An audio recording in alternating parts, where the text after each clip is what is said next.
I'm going to think about my next joke because I don't want us to close too sad about Africa. so, so before that, let me bring on Shadrack and Pretty. I'd like you to just share maybe some thoughts because you've been quiet a lot throughout the conversation. Maybe meditating or the seller. Is that thing Anne said at the beginning, right? We've paused a lot now. Now it's time to respond. All right, Shadrack, Pretty, go ahead. Thank you kindly. Thanks for all the inputs from Joseph, Patrick, Serwaa, and Godswill, and including Anne. Thank you. And also thanks for the mood setting inputs in between, Kenneth. I think there are three things that I want to share in context with the flow of the conversation. The first one is gold. The second one is family. And the third one is winning. Gold, family, and winning. Let's start with the gold. There has been a discussion, even Dr. Ronke touched on it. She touched on the aspect of the unfolding war, which interestingly is not the only war conversation on the planet. There's those two angles there in Eastern Europe that are still having their disagreement. There's a whole lot of other context. But this is where gold comes in. You know, as a family man and a leader, firstly within my household, and then a leader in my community, and then a leader in the nation that I call home, and then a leader in the broader Pan-Africa spectrum. One thing that I've not been able to ignore from a very young age is the issue of gold. Of course, gold takes on different formats, but any power center or any tension around power always emanate from gold. Let's take it back to where I grew up, poor in the village. Do you know that gold manifested itself as to who bought the chicken, who paid for the chicken? So therefore, when we're having a dinner conversation, depending on who paid, that person, forget the politics of the day for a moment. The person who paid for the chicken at the shops in my African reality, in my village, that person gets the first rights of refusal as to which part of the chicken to eat and which part to leave to the rest. And those that are closest to that person who has brought the gold home, forget breadwinner. Breadwinner is a terminology for now. Back then we were winning chicken, which is quite sad that people will win chickens, later on. Listen, Brother Kenneth, our chickens did not get a chance to cross the road. They were all eaten. So no, none of our chickens got to even give it an attempt to cross the road. They were all dinner, So yes, that's the issue of gold. If in my African village, in my home, there was a debate about who will eat what part of the chicken, right there, I had my first political science lesson that the golden rule in life is that whoever, may I borrow your red thing, whoever is holding the canister that has gold makes all the rules. The golden rule in life, whoever is holding on to the canister of gold tends to make majority of the rule. Nana spoke about policy. So the issue of policy, it touches on the power center. Whether it's the power center within the household, when the house is not holding, it means the power center is upset. Pretty was joking with me earlier on saying on social media, there was a certain brother, was it a brother or a sister? Yeah, it was a brother who said, listen, I have heard that today a household cannot survive without two incomes. So if you want to be happily married, make sure that she's earning the two incomes. What else? You can decide whether you want to work or not. If she secures the bag, if she secures the two incomes, then it's optional whether you want to work. But then if she makes all the decisions, then maybe Houston, we have a problem. You see, I don't know. So that's the first thing on gold. Good people, poor countries will never change the world. no matter how much intentions they have, if countries are poor, they will always get the leftovers of society. So the rule number one in a country, putting its people first, they must ensure that that country gets the closest to the gold, to the pot of gold, whether it's shifting the policy around who controls their mineral reserves, but whatever it is, I don't care how a country will punch beyond their weight. But unless the gold is secured, that country can be poor and poor until the second coming. So that's the first thing. And the same applies to the household. Unless the household secures the bag in terms of health insurance, secures the bag in terms of how we're going to move around, how we're going to get educated, what are we eating? Not tonight. No, we can't talk about what we are eating tonight. What are our children's children? What will they be eating?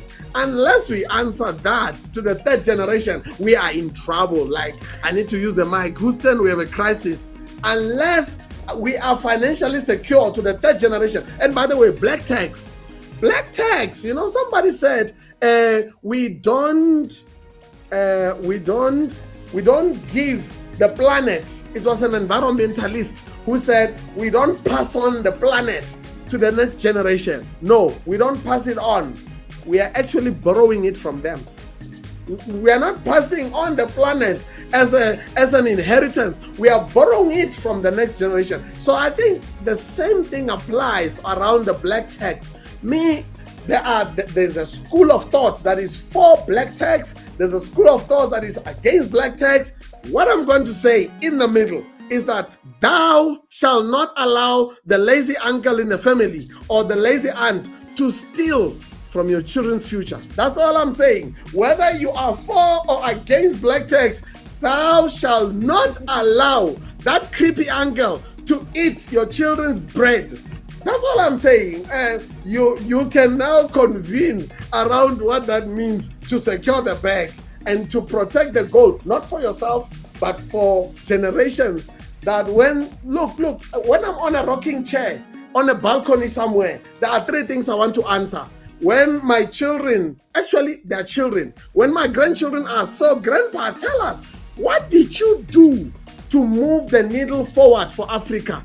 And why don't we see, is your name among the list of movers and shakers that shaped the continent away from greed, away from corruption, and those that succeeded despite the corruption, despite the greed, despite the power blackouts?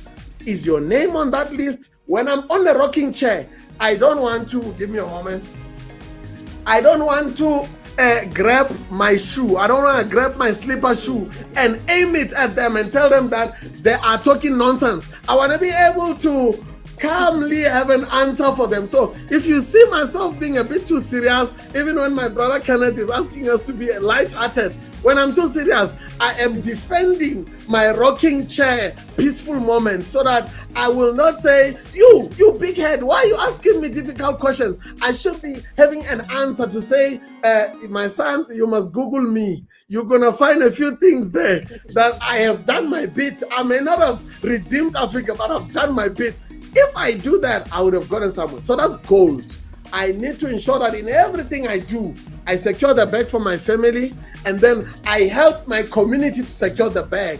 And I don't know if the country will be assisted by my inputs, but if in my family, by the close of this decade, we employ at least 100 families, maybe we would have gotten somewhere. And that is really a modest expectation. So number 2, family. Good people, no country in the world can ever claim itself to be successful if their policies and their power dynamics and their reality of the day is hostile towards the family unit. Because the family unit is the original institution. The institution of family was there before any government, which is an institution. It was there before any education framework. It was there even before the arts and culture and music. The institution of family was there as the foundation of all society. When today Nana Serwaa is pointing out to the crookedness of politics, sadly, there was a family that was responsible for shaping a messianic type of political leader, but instead they fail the rest of us. They produce the crook. So if we don't go back to helping families to release better leaders to parliament, to the House of Assembly, then we are finished. So we have to pray daily. We have to find a way of solutioning through business, through policy, and every other way to redeem the original institution on earth, which is an institution that was founded by two people.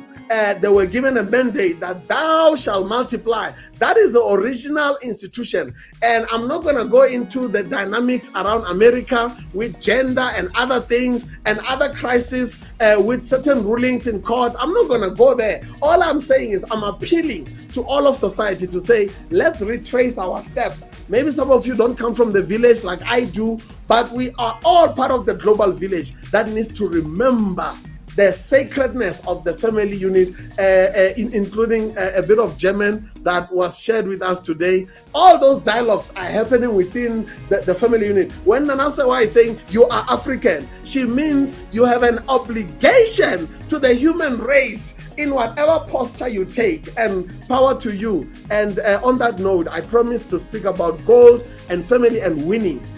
Here is a bit of a tough one on winning. You know, when we first ventured into the tech business, moving from consulting, Peter and I were set down by one of our mentors. We have a handful of mentors that have been shaping our trajectory. They are a godsend. One of them set us down and said, listen, maybe you want to go into technology, but don't run your tech company in Africa. We said, why is that? He said, unless your tech company can be future-proofed to run successfully in Africa, on African soil, despite power blackouts, despite the electricity crisis, despite the corruption that's not going anywhere anytime soon, despite the poor road infrastructure, despite the emotional currencies, if your business can still run on African soil and help to redeem Africa from itself, then you have my vote. But if your business cannot punch when it is submerged underwater, if your business cannot breathe while it's underwater and cannot, cannot float like a butterfly and sting like a bee while submerged under the swimming pool, then you have a wrong continent.